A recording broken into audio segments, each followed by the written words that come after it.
The world bosses, or normal bosses in Genshin Impact. The cannon fodder bosses that you decimate over and over again to farm for your favorite characters. But these guys hanging around the map are not random, and although they don't have a ton of lore surrounding them, after playing Kenich's last quest, who has fought in the Night Wars against the Abyss many times, it made me think of some of the other bosses and some of the lore I might have overlooked. And there was quite a bit that I did. It's crazy to think back in 1.0 when the game first came out, these bosses were super intimidating and honestly decimated me all the time. I'm sure some of you that played in 1.0 remember this. So in this video, I'm going to be going over the lore of every single world boss in Genshin Impact. And we might as well start with Mondstadt, work our way to Natlan, and start with the elemental hypostasis bosses. We're going to clump them all together because they're more or less the exact same. The hypostasis bosses are actually incredibly interesting and have been the centerpiece of a lot of different theories. And they are all given a codename from the Hebrew alphabet, the Electro one being Elf, the Animo one being Beth, Geo being Gimel, Cryo being Delta, the Hydra one being He or He, and then this is where it gets interesting. We just counted 1 through 5, but then with the Dendro one it skips to 7. And then the Pyro one is 16, named Zan and Aeon. It has also been stated that the elemental hypostasis are the purest form of elemental energy and that they gave up their original life forms and have completely abandoned their former appearance and biological structure. What are the most original, authentic elemental beings in Teyvat, the original inhabitants? The Vishaps and the dragons. A lot of people for years speculated, myself included, that they might be linked with the 7 sovereigns. This was back when we knew next to nothing about the sovereigns. Obviously we know that's not true now, but it doesn't mean that they're not derived from other Vishaps or dragons, powerful ones at that. Another character you can look to for more information is Sucrose. In some of her voice lines she states that she uses lizards and other reptilian parts for her experiments creating a new hypostasis. That is what her burst is. She has the most experience when working with the elemental hypostasis. And if she's using lizards for this, well, I think it's a very safe assumption that all of the elemental hypostasis come from dragons or Vishaps corresponding with those elements. And like the game already told us, they have abandoned their biological structure and their former appearance. It's not really known how intelligent these beings are, but they have developed their own defense mechanisms based on their elemental attributes, concentrating elemental energy in forms of solid shell around them, which makes them impervious to all damage and incoming attacks, with the exception of the core, which is how we usually defeat the boss. Many scholars in the Sumeru Academia have tried to study them, but to no avail, because they're too dangerous to get close to. Sucrose is the closest we have to understanding these ancient elemental life forms. The regisvine plant-like bosses used to be whooper flowers that have fed for a long time without interruption. Their elemental properties are more refined, but they lose the mobility that they had, being grounded to a specific location. And because they're grounded to a specific location, they put up a giant shield barrier. If this barrier is broken, usually by an element it's weak to, they are temporarily paralyzed. Similar to the hypostasis, not much is known about them since they're hard to get close to and they're very hostile to any kind of living thing in their vicinity. But it is said that they're imbued with the essence of the ley lines and have a strong connection to them. And it has even been stated that these plants are like organs to the world, deeply connected with the roots of Teyvat and the ley lines, helping the ley line and elemental energy flow through the land. So although these things are hostile, they do actually serve a very important role within Teyvat and part of the ecosystem. The Oceanid of Chinsa village, Rodadia of Locke, who I actually just talked about in my Archon video. A loyal follower to the first ever Hydro Archon, Egeria. Egeria sent Oceanids throughout Teyvat to help bring the people of the world together, uniting everyone. We learned in Fontaine that Egeria gave Oceanids humanity, so I honestly wonder if Rodadia would have had a human form, similar to everyone in Fontaine. But when the Hydro Archon was killed during the Cataclysm, a lot of the Oceanids abandoned Fontaine and its new Archon. They refused to follow anyone other than Egeria, Back in the good old days, this boss battle didn't have any voice lines, but after 1.4, when they updated that patch, Rodadia will actually warn you, calling us an assassin from their home world, and that we're trespassing. Back then we knew nothing about Fontaine and the Oceanids, but now that we do, I wonder if they'll ever explore this boss again. Maybe this boss was fleeing the prophecy, and once Egeria fell in battle, it was just trying to flee and protect itself. But Rodadia was said to be the strongest of the Oceanids, and one of the most loyal followers of Egeria. I wonder if they'll ever go back to Fontaine. But if they explored that in a story, I think that would be pretty cool. So the Geovishaps in Liyue are one of the most ancient beings in all of Teyvat, and they have evolved over the years to very powerful dragon-like creatures that have been able to adapt and absorb different elements in their environment.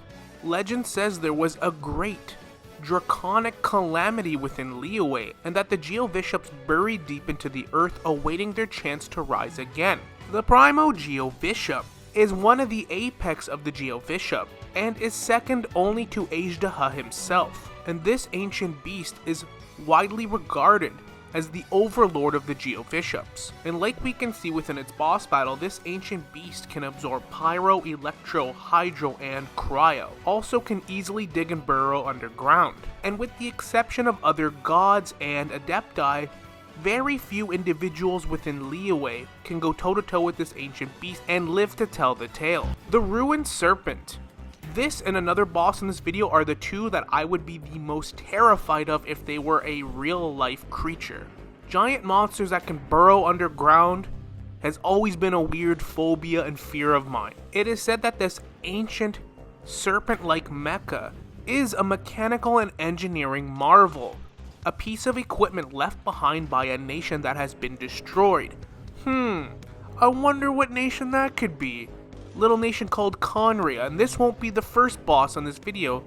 The giant gear on its head can grind its way through even the hardest bedrock, and can carve through endless tunnels, and it's even been feared that this thing might be able to carve its way through different continents throughout Teyvat, meaning that no nation is safe from it if it chooses to travel, although it usually does stick around the chasm, due to the abyssal energy within that place, and being drawn to it.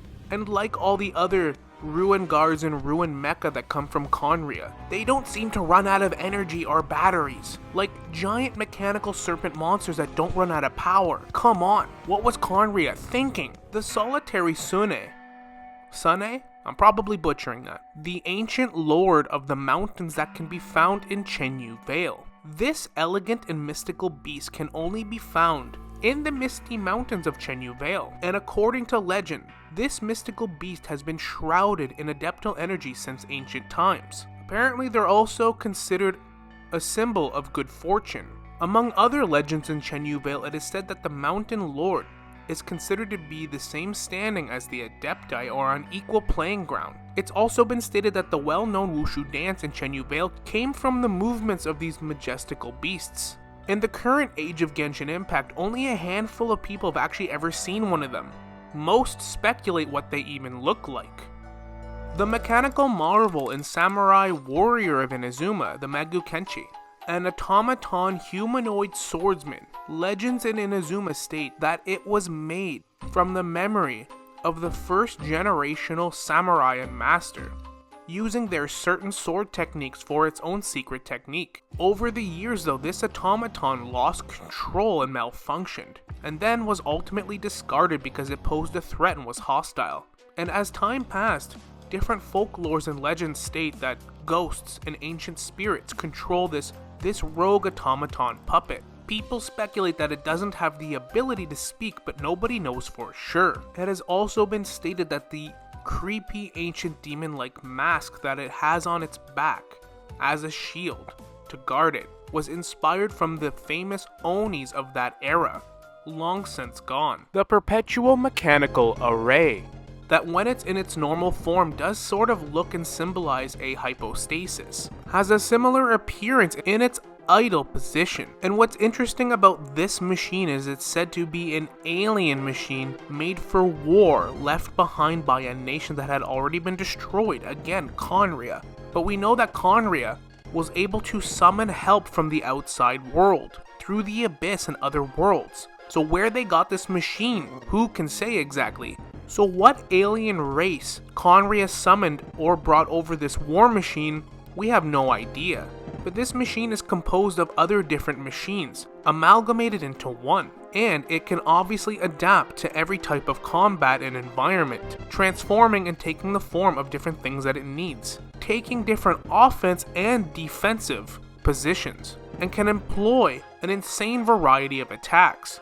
I honestly wonder if the home world of this ancient war machine took inspiration from the hypostasis. Maybe ancient alien races and worlds have been observing Teyvat for a long time, taking inspiration in certain aspects for their mechanical machines. And this wouldn't be the first instance that this happens. Pure, abnormal electro-elemental life form has been noted to take a similar appearance to an Oceanid, but since Oceanids we know come from Fontaine and are an intelligent life form, these electro manifestations do not possess the same amount of intelligence, memories, or consciousness. But what drives this creature is a much more primitive and primal instinct, only descending or manifesting in places that have great lingering resentment, such as the fragmented Amakumo Peak in Inazuma, where the storm clouds never ceased and long grudges of past conflicts linger, never fading away.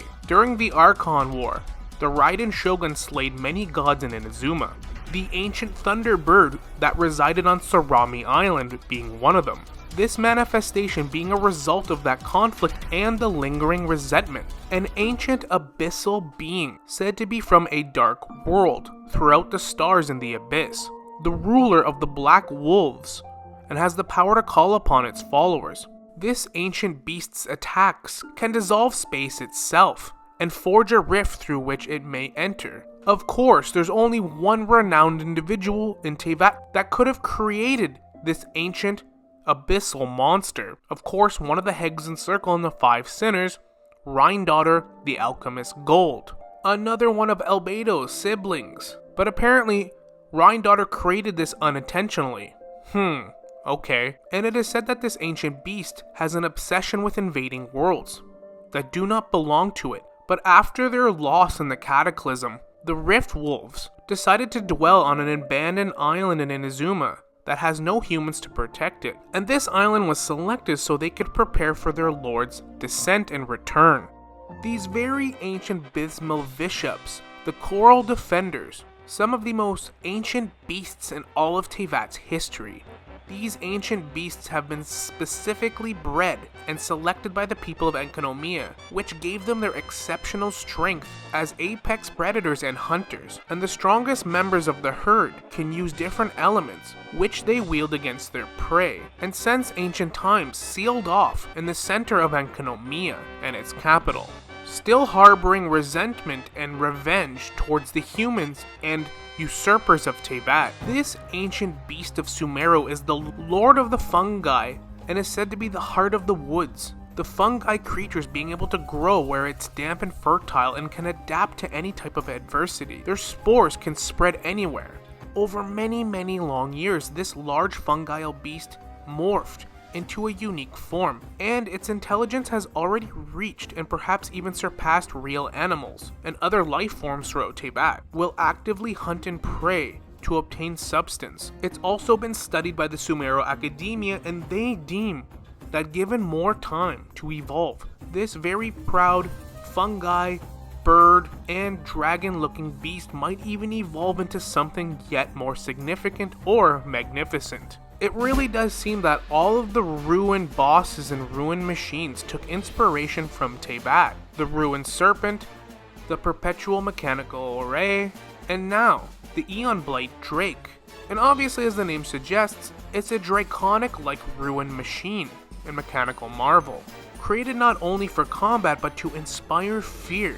Once like the ancient beasts that ruled over Teyvat, Conria, a realm that once sought forbidden knowledge, attempted to create mechanical marvels and machines that could match and even surpass the primordial life forms. This tireless machine and monstrosity is proof that they did indeed reach heights that mortals should never have attained. This just reinforces why the heavenly principle said the arrogation of mankind ends now. No wonder the hypostasis, the wenut, and the dragons have inspired different mechanical marvels that are honestly terrifying and monstrosities throughout Teyvat. One of, if not the most intelligent bosses throughout Teyvat, the algorithm of Matrix of Overseer Network, a perpetual motion machine that rules over many constructs scattered throughout the desert. This is like the motherboard or hive mind of all of those ancient beings throughout the desert. Now, what's interesting about this boss is it states perhaps due to a friend's teachings in a dream, or perhaps because he converted the power of the holy ones in the skies. The king created mysterious devices that should not exist in this world before founding his realm in these lands. This is referring to King Deshret and his friend Nabu, the teachings of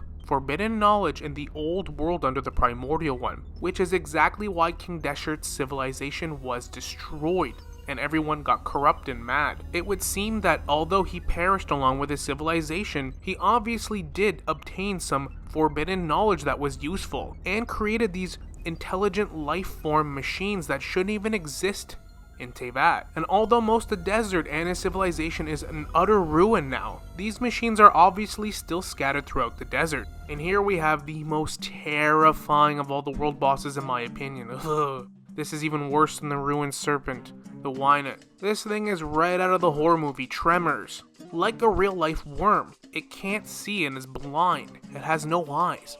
But this predator of the deep within the great red sand uses sounds and vibrations to seek out its prey. These creatures thrived in the past when Sumeru didn't even have a desert. It had very lush rainforest, grass, and giant colossal trees, and these things would burrow in the ground, traversing through the thick soil. Then it states that the gift from the heavens, the divine nail, when Sumeru was decimated after the war in the heavens, it reduced the rainforest into the great red sand in the desert, where the Dendro Dragon Sovereign Apep themselves had to adapt to the new environment in the desert. Many of these creatures went extinct when this happened, but a branch of their ancestors became the wenut, and now take the form and appearance we see today. And in today's day and age, the desert folk warn travelers of the sandworms, but even though they have evolved to the desert life, they can still take the form of certain plants. And some say that this is because they were once the scions of the Lord of Plants. Other desert folk say that this is just a way to fool their prey, going undetected until it's too late. The Iniquitus Baptist is an ancient abyssal creature that has actually a very interesting name. The Iniquitus standing for immorally wrong, and Baptist is a commitment or devotion towards a religion. And it is no coincidence that this powerful ancient creature can be found 500 years later, where the Cataclysm and the monsters of the abyss started rifting into Teyvat, and the Archons went to war and made their stand. This ancient monster can wield multiple elements and has gained extra limbs from its evolution. Although the elements that are natural to Teyvat are not necessarily compatible with those of the abyss, the elements can be entrapped and distorted through the abyss, and then in turn can become tools of the abyssal will. It has also been stated that this ancient creature is linked and a part of the Abyss Order. Probably one of the least hostile bosses in this video, a gift made from the Fontaine Research Institute, composed of two pieces, Dirge of Compelia and Nemesis of Compelius. These artificial dancers originally intended to be works of art that transcend the era of mechanical reproduction. Bossiet, who is an NPC and senior technician of the Fontaine Research Institute, originally intended these artificial dancers to be works of art that transcend the era of mechanical reproduction. But after he was forced to resign from the institute, the project was taken over by Melrandit, who is a clockwork mecha engineer also within the institute, and he had his own unique understanding of what he wanted to achieve. As a result, these mechanical dancers' features were perfected during the course of their development. Although he made some adjustments to these automatons, he did however leave the original creator's design and keep these automatons in their original vision and version. In Fontaine, there are two sovereigns that are apexes of the aquatic life and underwater world and creatures within Fontaine. One of these sovereigns is the Emperor of Fire and Iron, a giant armored crab-like monster that has survived hunting and eating for generations and will continue to grow, continuously seeking out suitable shells to become its new armor. And it's honestly unknown just how ancient and old this Fontaine sovereign is, but it is said that this ancient armored crab has sunken many ships. The other of the two sovereigns of Fontaine and their underwater life forms. People of Fontaine proclaim this ancient beast to be noble and elegant due to its solitary tendencies, referring to this ancient beast as the Pearl Seahorse, while also referring to the armored crab as an emperor. In the legends and rumors of Fontaine, a brutal war once waged among the Iberians and the sea creatures of Fontaine, leaving only the millennial Pearl Seahorse and the Emperor of Fire and Iron, splitting the Great Lake into two halves, one ruling over the north and the other the south, neither stepping or occupying into each other's territory. These two aquatic sovereigns of Fontaine are just simply aquatic animals. The people of Fontaine have dubbed these two as kings of their respective kingdoms, and the apex of Fontaine's ecosystem. The prototype Calbriget, an experimental field generator created by the Research Institute of Fontaine, a large device designed by the now deceased researcher Edwin Eastonhouse. It has the ability to counteract the effects of gravity, according to the original design's intentions, like we can see with the giant watery cubes in that area of Fontaine. This was the first step in the Research Institute's plan to turn Fontaine into a city in the sky, to avoid the flood, and never again have to worry about the waves that once swept over the land of Remoran. Even if all 7 nations were to be swallowed by the depths and the court of Fontaine engulfed, this ancient city would float, just like and modeled after Celestia. Even the secrets of the universe would seem no longer that distant. This was their attempt, in their own way, to try to avoid the flood. And in the core of this monster, you can see what looks to be the quantum element and quantum energy, since we know Fontaine has the closest connection to quantum and imaginary energies through Oceanid technology. The Hydrotupla is a humanoid monster formed from a massive collection of different water, countless wills dissolved into water, which, like the universe, was full of souls that wished to be born. This ancient being can also spawn and absorb other smaller Hydrotuplas, and this creature may never stop growing. Because this aquatic monstrosity is made up of a bunch of different water amalgamated together, even the harshest of sunlight doesn't affect it or can't extinguish it. A very ancient Remoran statue golem, the statue of marble and brass, a centaur-shaped golem forged in Remoran. This ancient centaur golem, one who commands the Legion of Remoran, it is ready to trample any foe that might transgress against its honor. Now a statue and memory of a sunken civilization, believing that war was like music, an art of rhythms to be followed, and that one who marshals a legion must be like a conductor, whose shield and sword are like the strings and bow of a violin, forming a blazing melody like the raging flames upon the merciless battlefield. Now a forgotten entity of the past, buried beneath the waves of Fontaine. At least until we're stupid enough to go swimming and find this thing. This is probably one of the coolest world bosses in my opinion. Say what you will about Remoran, but they had style. Now that brings us to Natlan, and their world bosses are very interesting because they tie directly with the Natlan War, the Night Wars, and going to war with the Abyss. And it seems that this trend is going to continue because all of the world bosses are apex versions of the Saurians associated with each tribe, like we learned in Kenich's World Quest. The Mountain King, a powerful and apex Yumkasaur, the Saurian associated with his tribe, and this ancient Saurian survived both the ravages of time and countless battles, surviving until present day where its abyssal energy and corruption must be suppressed, awaiting challengers, and is now hostile due to that corruption. But this is a war hero, and this Saurian joined forces with the great heroes against the Black Tide and the forces of the Abyss, has fought in many wars against the Abyss. It also holds a special place in the hearts of the Scions of the Canopy and many of this tribe's members, that it has its current unique body shape because it has a unique physique. This ancient Saurian has lived since the Cataclysm. His ancient human companion was Burkina. During the Cataclysm, the two fought against the Abyss, and although the Abyss would severely infest the Mountain King, in a fit of rage, it then killed the ancient hero who passed down part of its power and blood to him. The Mountain King felt great shame after this event, wishing it to be put out of its misery. And due to the abyssal energy infesting in it, the Mountain King was able to live way over its expected life. The tribesmen of the Scions of the Canopy would then place him in a cavern and perform a turn fire ritual meant to drain him of his energy to ensure that it would continue to live and also prevent the energy from overwhelming it at the same time. By the time we, the traveler, arrive in Natlan, the tribe was about to perform another ceremony to drain its energy, but some of the other tribesmen were planning to kill it instead. After a short battle, the Mountain King appeared to regain some of its sanity and rather continue fighting, smashed into the turnfire and begged to be put out of its misery and end the tribe's humiliation. And Kinich told the ancient beast that it did not live with shame. The Mountain King declared to Kinich that it would use its ruined vessel to train future heroes, and its will would continue until the Abyss was stamped out of Natlan for good.